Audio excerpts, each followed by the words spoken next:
In the last lecture, we learned that although the standard Big Bang theory was amazingly successful, it was seriously lacking in its ability to explain several fundamental properties of our universe. That its geometry is Euclidean, that it's smooth on the largest scales, and that it was born slightly lumpy. We also figured out that the primary reason the standard model was unable to explain these properties was because its expansion began infinitely fast and then rapidly decelerated. And it was these characteristics that caused the problems. We also learned that a period of accelerating expansion could solve at least the flatness and smoothness problems. So we begin this lecture ready to look for ways to introduce an accelerating expansion into the early universe. Now, historically, the first people to come up with an actual mechanism to generate this acceleration were, independently, Alexei Starobinsky in the former Soviet Union and Alan Guth in the United States, both around 1980. And it was Guth who introduced the term inflation to describe the process. Now, since then, there's been a huge amount of work in this area, and the whole theory has come a long way since those first ideas of Starobinsky and Guth. So today, cosmologists work with what's called the inflationary hot Big Bang theory. It's basically the standard hot Big Bang theory, but with inflation added on as a launching mechanism. Now, adding inflation doesn't alter any of the great successes of the standard theory. It simply gives a very plausible starting mechanism for the expansion. And as a bonus, it also solves the problems we talked about last lecture. Now, I want to stress at the outset that the inflation part of the inflationary hot Big Bang theory does not yet have the same robust status as the hot Big Bang part. It's thought that something like inflation very probably occurred, but the details of exactly how it happened and when it happened are still rather unclear. So you want to think of inflation as an extremely promising framework, but it's not yet been filled in. Now, having said that, the observational support for inflation keeps getting stronger and stronger, and there are some crucial tests coming up in the near future. So, with this cautiously optimistic introduction, let's have a closer look at the nature of inflation. So the first question is, what might cause an accelerating expansion? Now, we've already met something that can do just that. It's called dark energy. Remember from lecture 12, the key property of dark energy is that it is a vacuum energy, which doesn't get diluted with expansion. And this leads to the remarkable property of it falling outwards. And with nothing to stop it, the expansion just keeps going, getting faster and faster, accelerating. So perhaps the accelerating expansion we need in the early universe is something similar to dark energy. Now, today's dark energy accelerates extremely gently for the very simple reason that the energy in the vacuum is extremely tiny, so it doesn't fall outwards very fast. What we need for the early universe is a much more potent version of dark energy, one which has a higher vacuum energy. It must have more mass in its space. Now, to figure out what energy or mass is needed for this early vacuum, we need to know when inflation occurred. Remember, the standard hot Big Bang theory is fine back to at least 1 microsecond. So we need to put inflation sometime before that. So just to get going, I'm going to be specific and choose 1 picosecond.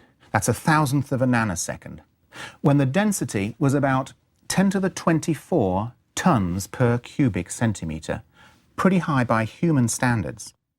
Now remember, in the standard model, this density drops rapidly as the universe expands. But now imagine that the vacuum at that time somehow acquired a similar density. Perhaps it got excited in some way by all the particles. we now have a vacuum density of 10 to the 24 tons per cubic centimetre. And because that density doesn't drop with expansion, it changes the expansion enormously. This graph, which is essentially from Lecture 12, shows how radiation and vacuum-dominated universes expand extremely differently. The radiation universe starts fast and decelerates with size proportional to the square root of time. And the vacuum universe starts slowly and accelerates with its size doubling, then doubling, then doubling again. Its size grows exponentially. So let's put in some numbers here and allow these two universes, starting at 1 picosecond, to expand for just 100 picoseconds. So the radiation universe, which grows with the square root of time, gets 10 times bigger, because 10 is the square root of 100. Now, to figure out how the vacuum universe grows, we need to know what is called its doubling time. That's this little interval of time here, the time it takes to double its size. Now, to find out what that doubling time is, I'm going to show you an extremely handy little formula that applies to almost all systems in which gravity dominates.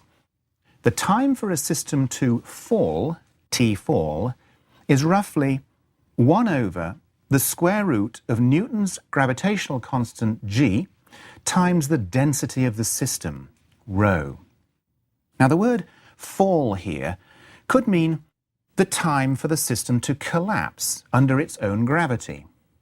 Or it could mean the time for something to orbit the system. Or in the case of a vacuum universe, it could mean the time for it to fall outwards and double its size. Here are some examples just to get the feel for this. For systems with water density, T-fall is about an hour, which sounds about right because it takes about an hour for satellites to orbit the Earth, and the Earth is only a little bit denser than water. The much lower density of today's universe means it would collapse in about 10 billion years if we let it go from stationary and it contained just matter. But since it actually contains mainly dark energy, it will in fact take about 10 billion years to fall outwards and double its size. Now, going to much higher density, a neutron star, which has the density of an atomic nucleus, would collapse in about a millisecond. And now we come to the density we're interested in. At 1 picosecond, the density is 10 to the 24 tons per cubic centimetre, and T-fall is in fact about 1 picosecond. This is the number we need. Our hypothetical universe falls outwards with a doubling time of about 1 picosecond. So, and here's the critical part, after 100 picoseconds, the universe's size has doubled and doubled and doubled 100 times. Now, I could just tell you what that number is, but I want to remind you just how powerful exponentials are, using this famous example of the 64 squares on a chessboard to track 64 doublings, not of cosmic size, but of rice grains. We start with a single rice grain on the first square, then 2 on the next, then 4, then 8, then 16, and so on. By the 32nd square, we have 2 to the power 31, or a little over 2 billion rice grains that fill a truck. By the 48th square, we fill a tanker. By the 64th square, we pack a mountain. And if we push on to reach 100 doublings, we have 10 to the power 30 rice grains which fill the Earth. So after 100 picoseconds, our radiation universe is 10 times bigger, but our vacuum universe is 10 to the power 30 times bigger. This is an extraordinary difference. And when you first hear it, it barely seems possible. So let me remind you what's happening. We have a region 10 to the 15 times denser than an atomic nucleus. So I think you can see that if it was made of matter, it would collapse in on itself quickly, bam, in about a picosecond. But a vacuum of the same density falls outwards at the same rate, bam. After 1 picosecond, it's twice the size. So we have 2 by 2 by 2 or 8 new regions. But in the next picosecond, each of those doubles in size, and we now have 64 of them, and so it goes. Now, unlike the inward collapse, which stops at a point, this outfall has nothing to stop it. So it keeps falling outwards, doubling in diameter, or 8 times the volume, in every picosecond. Now, normally, when we meet exponentials, in whatever context, they rarely go above a few doubling times, because they run into some limit. Economic inflation, for example, hits some fiscal policy, or bacterial growth kills its host. But cosmic inflation has no limits, because it's creating the very space into which it's growing. It's an exponential growth of space, and there are no boundaries. There's something almost Zen about this. The only thing that can grow without limit is space itself. Now, having said that, inflation must obviously stop at some point, because we know that by a microsecond, we're back in the radiation-dominated universe. So here's an interesting question. From inflation's start to finish, how many doubling times were there? What was the true growth? Well, the answer is, we really don't know.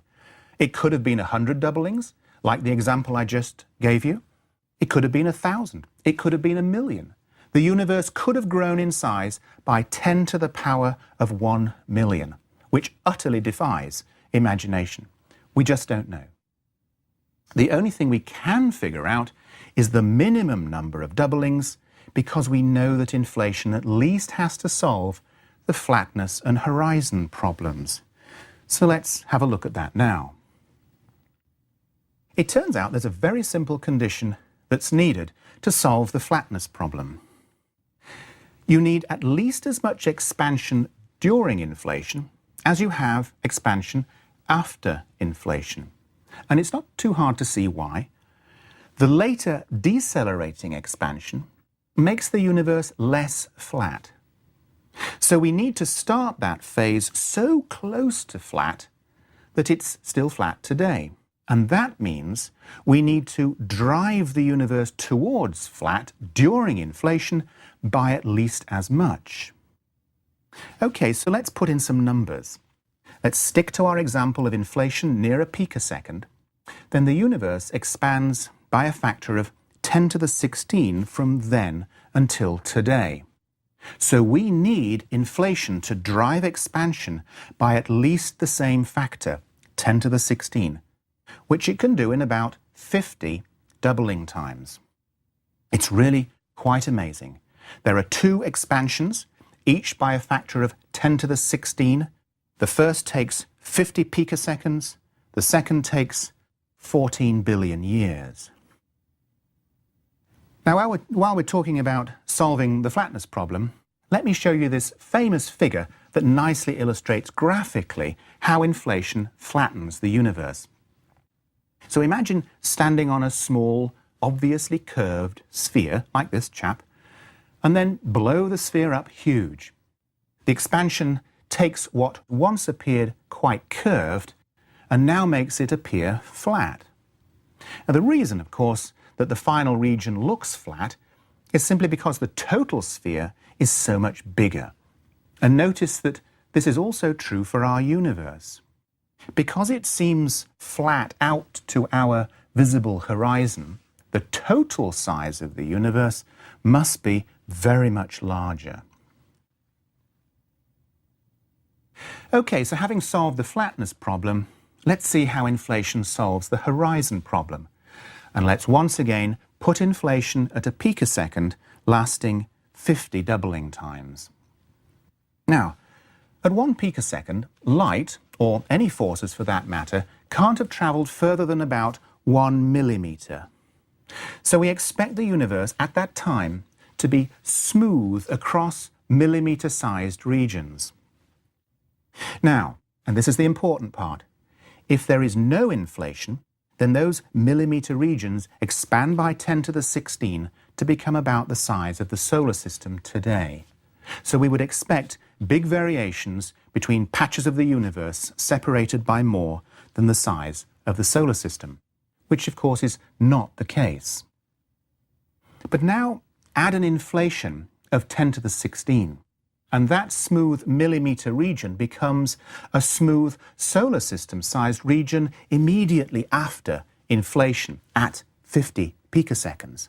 It then grows by another factor of 10 to the 16, bringing it up to 10 trillion light-years across today, which is 700 times bigger than our visible universe. So now do you see how inflation solves the horizon problem? That smooth millimetre-sized region ultimately becomes 700 times larger than the visible universe. So of course the universe is smooth as far as we can see. Going back to the terminology of Lecture 3, inflation has just generated the cosmological principle, the fact that the universe looks the same statistically from all locations. Now, so far I've only chosen inflation at a picosecond for convenience. When did inflation actually occur? The answer is, once again, we don't know, though we do have some guesses. Here's our graph from Lecture 29 of the time against temperature for the first second. Remember, the axes are exponential, and here's a picosecond we've just been talking about.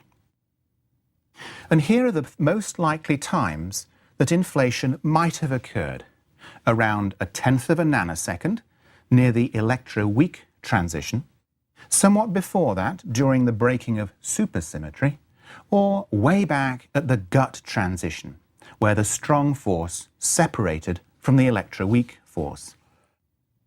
There are theories of inflation at all three of these times, but the favourite amongst many cosmologists is the gut transition, just as it was for Alan Guth's original theory back in 1980. So here are the conditions near the gut transition. The scale factor is 10 to the minus 28, and the density is 10 to the 73 tons per cubic centimetre, which gives an expansion doubling time of about 10 to the minus 36 seconds.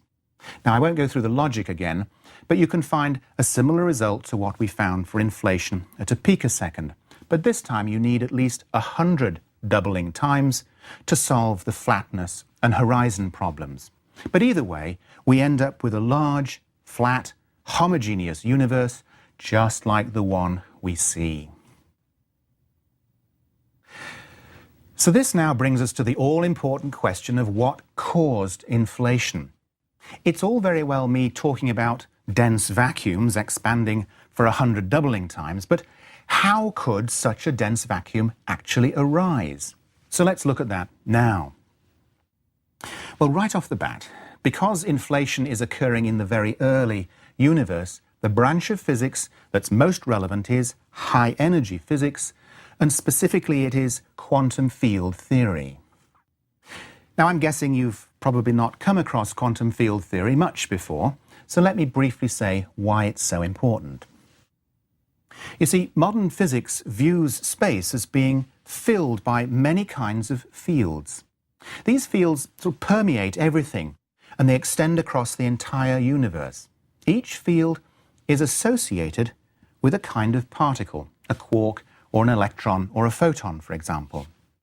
One way to think of these fields is that they are the knowledge embedded in space to make their specific particle should enough energy come along to create it. Now, most of these fields, for most of them, the knowledge doesn't actually weigh anything. The field has zero energy of its own. But, and this is the important part, there are certain kinds of fields that can have energy. And this looks very much like a vacuum energy. We have a quantum field filling all of space with finite energy but no particles. These fields are called scalar fields because the particles they're associated with have zero spin and are called scalar bosons. So their fields are called scalar fields. Now at the moment, no one knows which particle or which field causes inflation. So in the absence of anything specific, cosmologists simply call the field the inflaton field, meaning it's the field that causes inflation. Now, a key idea is that although the inflaton field normally has zero energy, there are certain circumstances in which it can have finite, non-zero energy. And it's during that time that the field acts like a vacuum energy, and it's this that drives inflation. Now, although cosmologists are fairly confident these kinds of fields, scalar fields, exist, what they don't quite know is how the field manages to get into its finite energy condition. There are actually 3 or 4 fairly good ideas, and I'm just going to mention one of these that's thought to occur during one of those major transitions, like the Gutt transition or supersymmetry transition.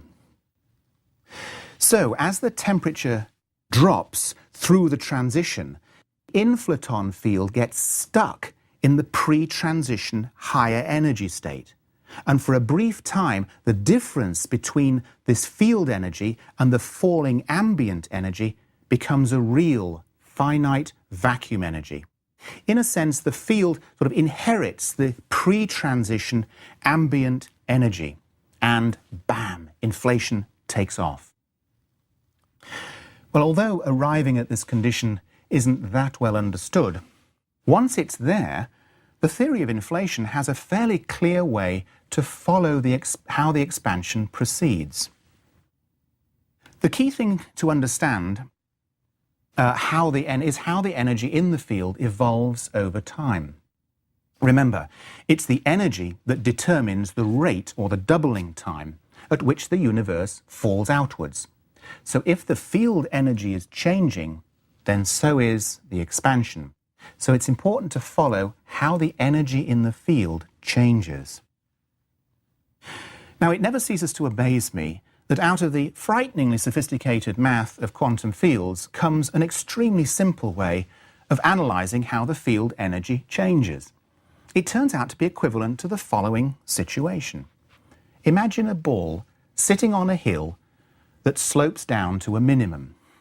And the height of the ball represents the energy of the field. That's what's driving inflation. Amazingly, the field energy changes in just the same way as the ball rolling down the hill, with one rather odd additional feature. The whole hill is immersed in a fluid that's thick like molasses at the top, water in the middle, and air at the bottom. So initially, the ball rolls slowly because it's in the molasses. And this is the primary period of inflation. The field energy is high and almost constant, so we have rapid, almost pure exponential expansion. But soon, the ball begins to roll down the hill, picking up speed as it feels less drag from the fluid. So now, as the field energy decreases, inflation begins to slow down. Finally, with no resistance, the ball quickly rolls to the bottom of the hill, where the field energy is zero, so inflation comes to an end. Now, at this point, you may think the story is over. The inflaton field has relaxed and inflation has stopped. But there must be more to the story, for at least 2 reasons. First of all, the enormous expansion cools everything down. So we're heading for a cold Big Bang, not a hot Big Bang. And second, the post-inflation universe contains only one thing, the inflaton field, which is empty. So it looks like inflation has just produced a very large, cold, empty universe, which of course is not what we're wanting. Well, fortunately, we've forgotten something. The energy released by the ball as it rolled down the hill is transferred into all the other quantum fields in the vacuum. In other words, there is an almighty transfer of energy into all the other particles. This extremely important event is called reheating, and you can follow it on our temperature time graph. Inflation's expansion cools everything right down, but the liberation of the vacuum energy simply reheats the universe back up, pretty much to where it was before inflation started. So now the period of inflation is truly over, and it's completed its task. Inflation has launched a hot, smooth, radiation-dominated region at the escape speed, and from then on, we simply move into the whole detailed story of the standard hot Big Bang theory. Inflation has provided the crucial launching mechanism that was so badly missing from the standard theory. Let me just review for you the main ideas of this lecture. We began knowing that one way to solve the problems with the standard model was to introduce an early period when the expansion was accelerating. What might cause this?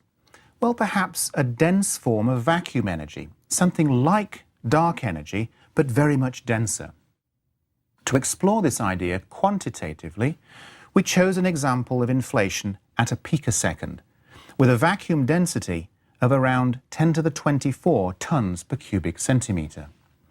At this density, the vacuum falls outwards, doubling in size roughly every picosecond. And after only 50 picoseconds, 50 doubling times, the universe has grown by a factor of 10 to the 16, and the flatness and horizon problems have now been solved. We looked at how such a vacuum energy density might arise. We learned that modern physics views space as filled with fields. And although these fields normally have zero energy, a subset of them, called scalar fields, can in the right circumstances have finite energy. And this behaves just like a vacuum energy. Now, at the present time, it isn't certain either when or how such a field might have acquired this non-zero energy. But there are several promising possibilities, of which the gut transition at 10 to the minus 36 seconds seems the most likely. One thing cosmologists have developed is a theory of how these quantum fields behave. They hang for a while before rapidly settling back to zero energy, giving an extended period of exponential inflationary expansion that quickly ends. Finally, in a period called reheating, the energy that's released as this field settles down to its zero state creates a hot broth of all the particles. Ultimately, inflation has launched the standard hot Big Bang, and from then on, we know what happens. Now, at this point, you may think the story of inflation is over, but it's really just beginning. So far, we've managed to generate a hot, expanding, but smooth universe. Where are those ripples that we need to form stars and galaxies? That's our topic for the next lecture.